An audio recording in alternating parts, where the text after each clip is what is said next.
Day 71 of reading through the Bible in 1 year, English Standard Version. Day 71, we have the book of Judges, chapters 7 and 8, and in the Gospel of St. Luke, chapter 22. Beginning the book of Judges, chapter 7. Then Jerusalem, that is Gideon, and all the people who were with him, rose early and encamped beside the spring of Harod. And the camp of Midian was north of them, by the hill of Morah in the valley. The Lord said to Gideon, "The people with you are too many for me to give the Midianites into their hand, lest Israel boast over me, saying, 'My own hand has saved me.' Now therefore proclaim in the ears of people, saying, 'Whoever is fearful and trembling, let him return home and hurry away from Mount Gilead.'" Then 22,000 of the people returned, and 10,000 remained. And the Lord said to Gideon, "The people are still too many. Take them down to the water, and I will test them there for you. And any one of whom I say to you, 'This one shall go with you,' shall go with you. And any one of whom I say to you, 'This one shall not go with you,' shall not go." So he brought the people down to the water. And the Lord said to Gideon, "Everyone who laps the water with his tongue as a dog laps, you shall set by himself. Likewise, everyone who kneels down to drink." And the number of those who lapped, putting their hands to their mouths, was 300 men. But all the rest of the people knelt down to drink water. And the Lord said to Gideon, "With the 300 men who lapped I will save you, and give the Midianites into your hand, and let all the others go, every man to his home." So the people took provisions in their hands and their trumpets, and he sent all the rest of Israel, every man to his tent, but retained the 300 men, and the camp of Midian was below him in the valley. That same night the Lord said to him, "Arise, go down against the camp, for I have given it into your hand.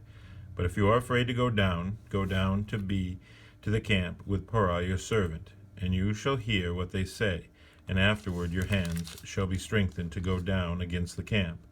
Then he went down with Purah his servant to the outposts of the armed men who were in the camp. And the Midianites and the Amalekites and all the people of the east lay along the valley like locusts in abundance, and their camels were without number, as the sand that is on the seashore is in abundance.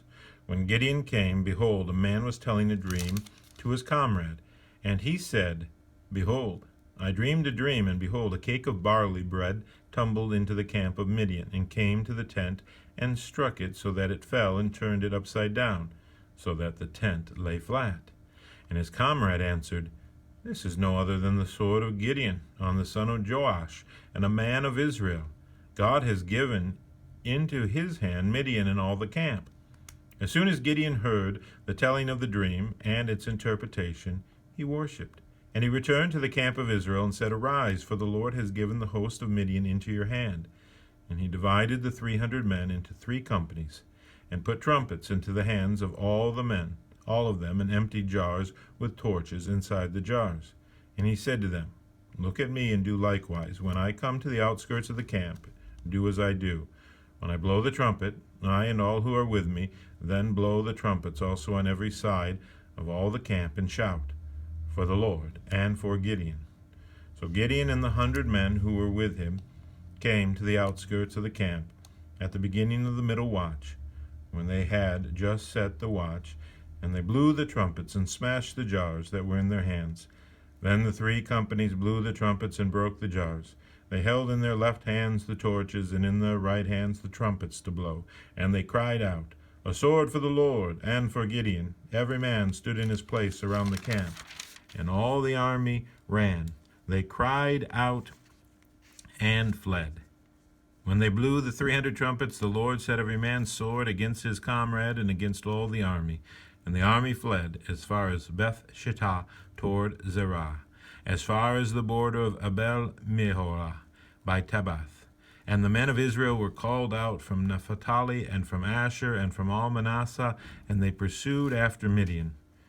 Gideon sent messengers throughout all the hill country of Ephraim, saying, "Come down against the Midianites and capture the waters against them, as far as Beth Barah, and also the Jordan." So all the men of Ephraim were called out, and they captured the waters as far as Beth-barah, and also the Jordan. And they captured the two princes of Midian, Oreb and Zeb. They killed Oreb at the rock of Oreb, and Zeb they killed at the winepress of Zeb. Then they pursued Midian, and they brought the heads of Oreb and Zeb to Gideon across the Jordan. Chapter 8. Then the men of Ephraim said to him, What is this that you have done to us, not to call us when you went to fight against Midian? And they accused him fiercely. And he said to them, What have I done now in comparison with you? Is not the gleaning of the grapes of Ephraim better than the grape harvest of Abiezer? God has given into your hands the princes of Midian, Oreb and Zeb. What have I been able to do in comparison with you? Then their anger against him subsided when he said this. And Gideon came to the Jordan and crossed over, he and the 300 men who were with him, exhausted yet pursuing. So he said to the men of Succoth, Please give loaves of bread to the people who follow me, for they are exhausted, and I am pursuing after Zebah and Zalmunna, the kings of Midian. And the officials of Succoth said, Are the hands of Zebah and Zalmunna already in your hand, that we should give bread to your army? So Gideon said, Well then, when the Lord has given Zebah and Zalmunna into my hand, I will flail your flesh with the thorns of the wilderness and with briars. And from there he went up to Peniel, and spoke to them in the same way, and the men of Peniel answered him, as the men of Succoth had answered. And he said to the men of Peniel, When I come again in peace, I will break down this tower. Now Zebah and Zalmunna were in Karkor with their army, about 15,000 men, all who were left out of the army of the people of the east. For there had fallen 120,000 men who drew the sword. And Gideon went up by the way of the tent dwellers east of Nobah and Jugabah, and attacked the army, for the army felt secure. And Zebah and Zalmunna fled, and he pursued them, and captured the two kings of Midian, Zebah and Zalmunna, and he threw all the army into a panic. Then Gideon, the son of Joash, returned from the battle by the ascent of Heres, and he captured a young man of Succoth and questioned him, and he wrote down for him the officials and elders of Succoth, 77 men. And he came to the men of Succoth and said, Behold, Zebah and Zalmunna, about whom you taunted me, saying, Are the hands of Zebah and Zalmunna already in your hand, that we should give bread to your men who are exhausted? And he took the elders of the city, and he took thorns of the wilderness and briars, and with them taught the men of Succoth a lesson. And he broke down the tower of Peniel, and killed the men of the city. Then he said to Zebah and Zalmunna, Where are the men whom you killed at Tabor? They answered, As you are, so were they. Every one of them resembled the son of a king. And he said, They were my brothers, the sons of my mother. As the Lord lives, if you had saved them alive, I would not kill you. So he said to Jether his firstborn, Rise and kill them. But the young man did not draw his sword, for he was afraid, because he was still a young man. Then Zebah and Zalmunna said, Rise yourself and fall upon us, for as the man is, so is his strength. And Gideon arose and killed Zebah and Zalmunna, and he took the crescent ornaments that were on the necks of their camels. Then the men of Israel said to Gideon, Rule over us, you and your son and your grandson also, for you have saved us from the hand of Midian. Gideon said to them, I will not rule over you, and my son will not rule over you, and the Lord will rule over you. And Gideon said to them, Let me make a request of you, every one of you. Give me the earrings from his spoil, for they had golden earrings, because they were Ishmaelites. And they answered, We will willingly give them. And they spread a cloak, and every man threw in it the earrings of his spoil. And the weight of the golden earrings that he requested was 1,700 shekels of gold, beside the crescent ornaments and the pendants and the purple garments worn by the kings of Midian, and besides the collars that were worn around the necks of their camels. And Gideon made an ephod of it, and put it in his city, in Opharah. And all Israel whored after it there, and it became a snare to Gideon and to his family. So Midian was subdued before the people of Israel, and they raised their heads no more. And the land had rest 40 years in the days of Gideon. Jerubbaal the son of Joash went and lived in his own house. Now Gideon had 70 sons, his own offspring, for he had many wives. And his concubine, who was in Shechem, also bore him a son. And he called his name Abimelech. And Gideon the son of Joash died in a good old age, and was buried in the tomb of Joash his father at Ophrah of the Abiezrites. As soon as Gideon died, the people of Israel turned again and whored after the Baals, and made Baal-berith their god. And the people of Israel did not remember the Lord their God, who had delivered them from the hand of all their enemies on every side. And they did not show steadfast love to the family of Jerubbaal, that is Gideon, in return for all the good that he had done to Israel. The Gospel of Luke, the 27th chapter. Gospel of Luke, the 22nd chapter. Now the feast of unleavened bread drew near, which is called the Passover, and the chief priests and the scribes were seeking how to put him to death, for they feared the people. Then Satan entered into Judas, called Iscariot, who was of the number of the 12. He went away and conferred with the chief priests and officers how he might betray him to them, and they were glad and agreed to give him money. So he consented and sought an opportunity to betray him to them in the absence of a crowd. Then came the day of unleavened bread, on which the Passover lamb had to be sacrificed. So Jesus sent Peter and John, saying, Go and prepare the Passover for us, that we may eat it. They said to him, Where will you have us prepare it? He said to them, Behold, when you have entered the city, a man carrying a jar of water will meet you. Follow him into the house that he enters, and tell the master of the house, The teacher says to you, Where is the guest room where I may eat the Passover with my disciples? And he will show you a large upper room furnished. Prepare it there. And they went and found it just as he had told them, and they prepared the Passover. And when the hour came, he reclined at table, and the apostles with him, and he said to them, I have earnestly desired to eat this Passover with you before I suffer. For I tell you, I will not eat it until it is fulfilled in the kingdom of God. And he took a cup, and when he had given thanks, he said, Take this, and divide it amongst yourselves. For I tell you that from now on I will not drink of the fruit of the vine until the kingdom of God comes. And he took bread, and when he had given thanks, he broke it and gave it to them, saying, This is my body, which is given for you. Do this in remembrance of me. And likewise the cup after they had eaten, saying, This cup that is poured out for you is the new covenant in my blood. But behold, the hand of him who betrays me is with me on the table. For the Son of Man goes as it has been determined, but woe to that man by whom he is betrayed. And they began to question one another which of them it could be who was going to do this.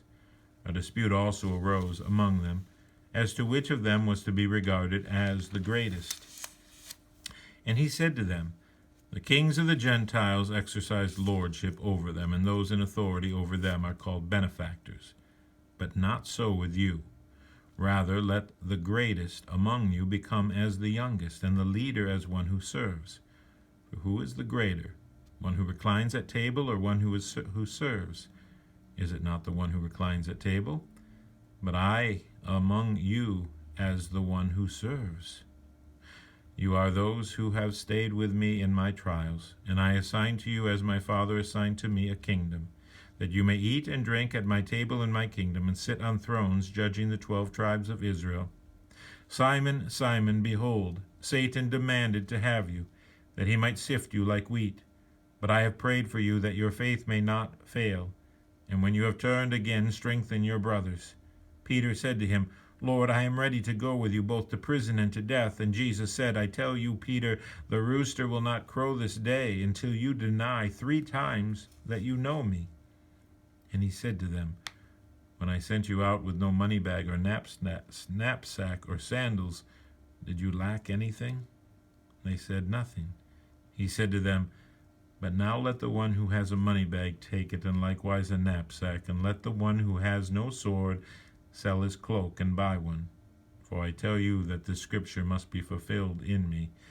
And he was numbered with the transgressors. For what is written about me has its fulfillment. And they said, Look, Lord, here are 2 swords. And he said to them, It is enough. And he came out and went, as was his custom, to the Mount of Olives, and the disciples followed. And they followed him, and when he came to the place, he said to them, Pray that you may not enter into temptation. And he withdrew from them about a stone's throw, and knelt down and prayed, saying, Father, if you are willing, remove this cup from me. Nevertheless, not my will, but yours be done. And there appeared to him an angel from heaven, strengthening him. And being in an agony, he prayed more earnestly, and his sweat became like great drops of blood falling down to the ground. And when he rose from prayer, he came to the disciples and found them sleeping for sorrow. And he said to them, Why are you sleeping? Rise and pray that you may not enter into temptation. While he was still speaking, there came a crowd, and the man called Judas, one of the 12, was leading them. He drew near to Jesus to kiss him, but Jesus said to him, Judas, would you betray the Son of Man with a kiss? And when those who were around him saw what would follow, they said, Lord, shall we strike with the sword? And one of them struck the servant of the high priest and cut off his right ear. But Jesus said, No more of this. And he touched his ear and healed him. Then Jesus said to the chief priests and the officers of the temple and elders who had come out against him, Have you come out as against a robber with swords and clubs? When I was with you day after day in the temple, you did not lay hands on me. But this is your hour and the power of darkness. And they seized him and led him away, bringing him into the high priest's house. And Peter was following at a distance. And when they had kindled a fire in the middle of the courtyard and sat down together, Peter sat down among them. Then a servant girl, seeing him as he sat in the light and looking closely at him, said, This man also was with him. But he denied it, saying, Woman, I do not know him. And a little later someone else saw him and said, You also are one of them. But Peter said, Man, I am not. And after an interval of about an hour, still another insisted, saying, Certainly this man also was with him, for he too is a Galilean. But Peter said, Man, I do not know what you are talking about. And immediately, while he was still speaking, the rooster crowed, and the Lord turned and looked at Peter. And Peter remembered the saying of the Lord, how he had said to him, Before the rooster crows today, you will deny me 3 times. And he went out and wept bitterly. Now the men who were holding Jesus in custody were mocking him as they beat him. They also blindfolded him and kept asking him, Prophesy, who is it that struck you? And they said many other things against him, blaspheming him. When day came, the assembly of the elders of the people gathered together, both chief priests and scribes. And they led him away to their council, and they said, If you are the Christ, tell us. But he said to them, If I tell you, you will not believe. And if I ask you, you will not answer. But from now on the Son of Man shall be seated at the right hand of the power of God. So they all said, Are you the Son of God then? And he said to them, You say that I am. Then they said, What further testimony do we need? We have heard it ourselves from his own lips. That's the end of day 71 of reading through the Bible in 1 year, the English Standard Version. Today we read chapters 7 and 8 from the book of Judges and chapter 22 from the Gospel of Luke.